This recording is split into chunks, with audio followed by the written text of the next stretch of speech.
How's it going, fellas, and welcome to the channel where I kick back, relax, and teach you guys how to get an A+ in the Mycareer. And it's not easy this year, fellas, with only a few turnovers being the difference between an A+ and an A-. So just like every year, I'm going to be teaching you the best ways to get an A+ in the Mycareer in NBA 2K23. If you have watched these videos before, they have some old things that I talk about every year. So if you have watched these videos, there is a lot of things that I've talked about before, but they do work again this year. And there is some spicy things thrown in between too that will help you against the craziest Mycareer we've ever seen in a Mycareer. So if you do like these tutorials and find them helpful, don't forget to leave a like, hit the subscribe button. There are going to be tons of NBA 2K23 tutorials this year, from shooting, defending, badges, and everything in between. So if you are struggling when it comes to the Mycareer, leave it all in the comments below and I'll reply or even make a video. But anyway, guys, I've talked and raved long enough. Let's get into it.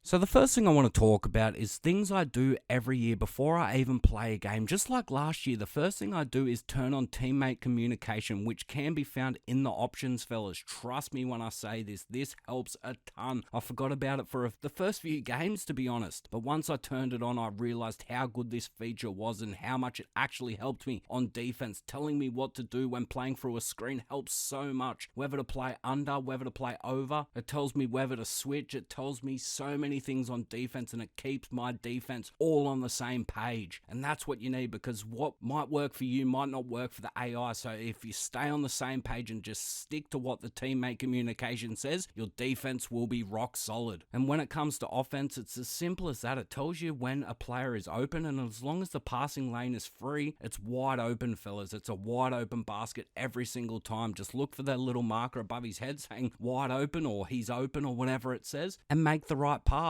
It also tells you when there's a mismatch created, which helps a ton, because I'll talk about it a bit later, but creating mismatches will help you so much, creating chances for yourself and for your team. But trust me when I say this, fellas, you have to do it outside of the game. You can't do it while the game is running, but go into the options and turn on teammate communication, because if you are new to 2K, this is something that you have to turn on in the options. Trust me when I say this, fellas. If you're new, use it. So the next thing I want to talk about is playing longer quarters. Like I say every year, fellas, play longer quarters. At least 10-minute quarters will work, to be honest, fellas. But the more you play, the more possessions you have and the more chance you have of getting an A+. It's as simple as that. And if you do make a mistake or two, you still have a chance to get back that teammate grade. I do find that 10 minutes is good, but you have to play perfect basketball this year. And like I said, 12 minutes, if you make a mistake, you still have a chance to make that teammate grade back. So between 10 and 12 minutes should work great. So the last thing I want to talk about when it comes to things I do every year is turn on shot feedback, fellas, for all shots. This helps so much for fast break points, just like last year. Now that players, and AI included, have to green, so having shot feedback on helps knowing whether a player's shot is going to go in. And the faster that you know this information, the better, because if you see a bad shot release, you start running every single time. As long as your teammate is in position for the rebound, start running, fellas, just the same as last year. You can cheese this as well, where you can run over the halfway in the middle of the court, then hit the 3-point line. It still works. It doesn't work as good, but it still works damn well. If you do need any help running a transition offense, watch my video on how to get an A+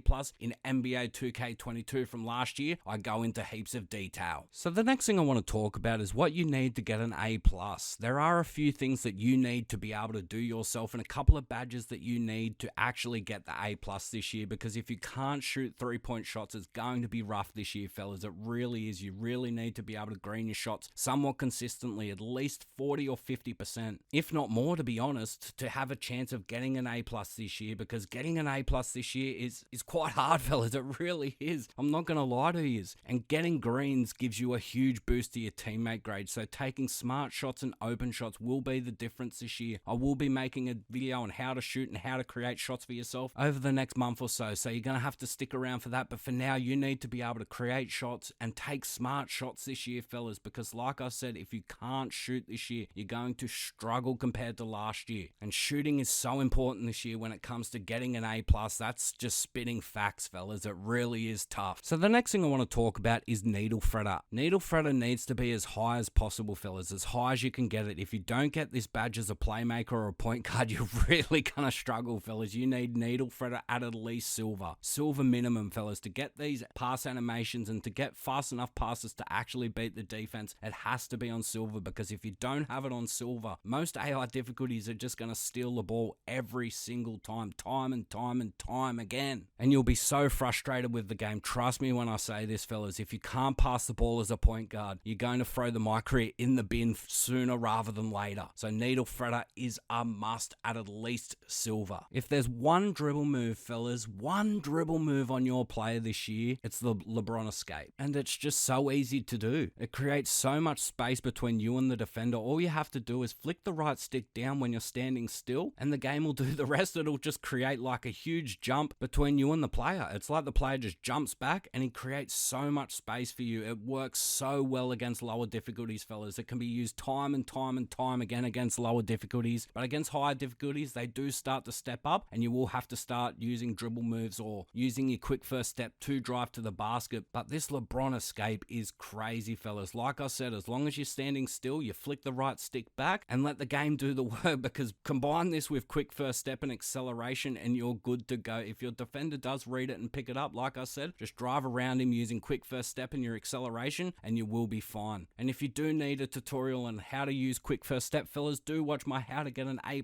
from last year, link in the description. So the next thing I want to talk about is the pick and roll still works. If you've watched my videos in the past, fellas, you know I love running the pick and roll, and they tried to stop the pick and roll cheese, but you just have to make a few little adjustments and you'll be exposing the AI again if you just do a few things differently this year. So the first thing that you want to do is see who is the player that is guarding the roll, fellas, and are they good on defense? How long is their wingspan? So for example, if you want Giannis not to be defending the pick and roll, you want to keep him in the corner. You don't want him anywhere near the ball. You want him away from the ball, hidden in the corner. So you want to use pick and rolls with your guards, small forwards, and things like that, and even your center as well. So if you tap L1, that'll bring icons up above all the players' heads, and then you just hold the button of the icon of the player that you want to use. It's as simple as that, fellas. And this will give you all the same options as what it would be if you just held L1, because holding L1 will just bring the closest big man to you. But if you tap L1 and use the icons, you can use any player that you like, fellas. And like I said before, you need to look at the defender that is defending the role, because that is so important this year. If it's not a good defender, you can get away with so much more. But if it's a lockdown defender or a guy with huge wingspan, you've got to be careful, fellas, and choose the right pass every single time. So if you do have a lockdown defender or a guy with big wingspan defending the role, throw in a pick and fade, fellas. This works a treat against Giannis. All the time against the Milwaukee Bucks, I was throwing up so many pick and fades and they were open so many times. They didn't make every shot, but they were open pretty much every single time. There was one turnover and that was it. It was open every other time against a player that is a good inside paint defender. They don't really commit to the fade all that much because they expect a switch, but the switch always comes too late. The AI just never switches fast enough. Once you go past the screen, start driving towards the basket to commit the big, and once the big is committed, it's easy as. The guard just trails pretty much every single time and the AI just doesn't click fast enough to switch. They really don't, fellas. It's as simple as that. And one important thing, you always want to set the fade to the side with the least amount of people. So if there are 3 people on the right, you want to set the fade to the left. So you want the guy to run to the left to the open space, obviously. So you want to set the screen on the right hand side and then he'll run through to the left. If you want to change sides, so if the most amount of players are on the left side, if you want to set the screen to the right, just simply hold L1 and hit R3. It's as simple as that, and you can choose which side the screen is on. And as I said, fellas, you just want to set the screen to the same side where everyone is, and then he'll run through to the opposite side. So if you set it to the right, he's going to run to the left, and if you set it to the left, he's going to run to the right. So the last thing I want to talk about when it comes to pick and rolls is alley-oops this year are the meta, but it's risk and reward, fellas. The first thing that you want is special delivery badge. This helps with alley-oop passes and just giving you the right animation, because there's so many times when I throw up alley-oop passes and I get a bad animation without this badge, but having this badge helps a ton, but the biggest thing that you need to look for when throwing alley-oops is the defender standing still, because if he is, there's a very high chance that he's just going to pluck the ball out of the sky if they are a tall lockdown defender. But if you can make the big man commit and make him move his feet a little bit, make him use his footwork and actually make him move towards you, that's when the open drive to the basket is there every single time, fellas. And I mean it, every single time. If you make that big man commit, the guard has no chance of stopping him. And sometimes they get a Superman Hail Mary jump from the AI in the corner, but other than that, it's open pretty much every single time, fellas. So like I said, if you get the big man to commit to you on the drive, or you see him chasing your big man trying to get back into position, throw up the lob, because most times they are going to catch it wide open if you have the special delivery badge on. But if you don't have the special delivery badge, fellas, keep the ball in your dominant hand. So if you're a right-handed player, keep the ball in the right hand. This will be the best for giving you the best passing animation and the most accurate passes when throwing alley-oops. So the last thing I want to talk about before I end the video is things to look for when playing. Just like last year, mismatches are key, and every time you see one, you have to expose it. Just like I said earlier, if you have teammate communication on,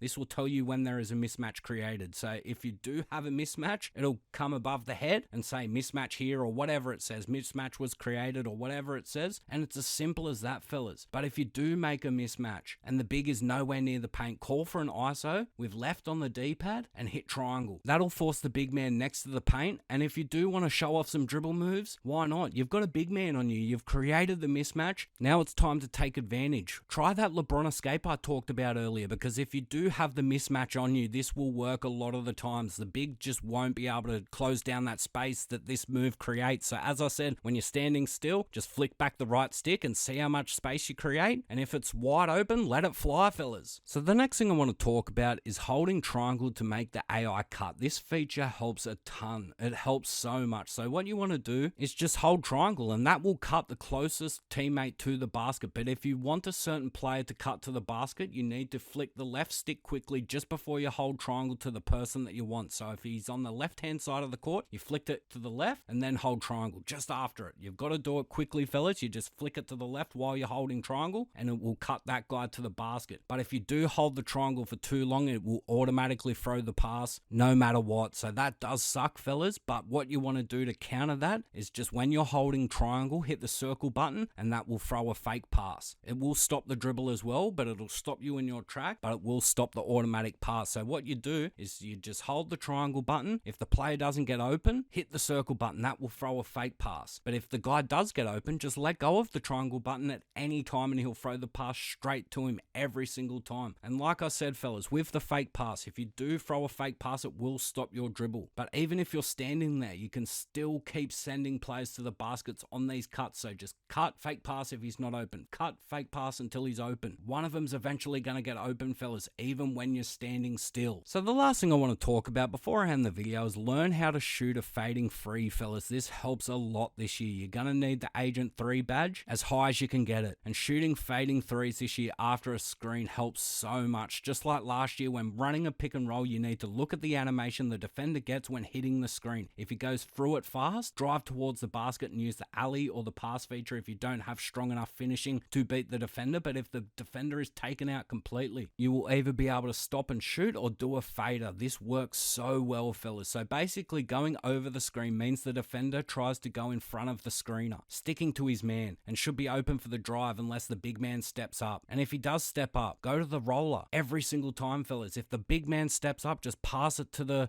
guy on the cut, because he's gonna be committed. He's not gonna play the passing lane if he's stepping up, stopping you shooting the three ball. He's gonna be committed. He's gonna be in the crab animation, and it's gonna be an easy pass every single time. And going under the screen is the opposite. Going behind the screener, sagging off the ball handler, and it should leave an open or even a fading three every single time. So the last thing I want to talk about is just a few final thoughts before I end the video, and this is by far the hardest Mycareer we've ever had in any 2K, fillers. The AI is getting better and better every year, and 2K is punishing turnovers like never before. I'm not going to lie, lads. I've only got 10, maybe 15 A+ games this year so far. But if you play smart and not force stupid passes and learn from your mistakes, you will be fine. Just because it works once doesn't mean it's going to work every time. And when something doesn't work, don't be scared to reset and start the play all over again. Use all the 24-second shot clock, or you'll be turning it over and over and over again. But anyway, guys, I've talked and raved long enough. If you still need more help, watch the older videos on how to get an A+ in NBA 2K23. Watch NBA 2K21 and 2K22. Those ones will really help you out as well. If you're still struggling to get an A+, these methods, even though they are old, will still work. Link will be in the description. There are some hidden gems in there, lads, trust me. But anyway, guys, I've talked and raved long enough. If you do like these raves, tutorials, whatever you want to call them, don't forget to leave a like, hit the subscribe button, and comment down below anything that you need when it comes to Mycareer, anything that you need help with, leave it all in the comments below. But anyway, guys, I've talked and raved long enough. Leave a like, comment, subscribe, and I'll catch you later. I'm out.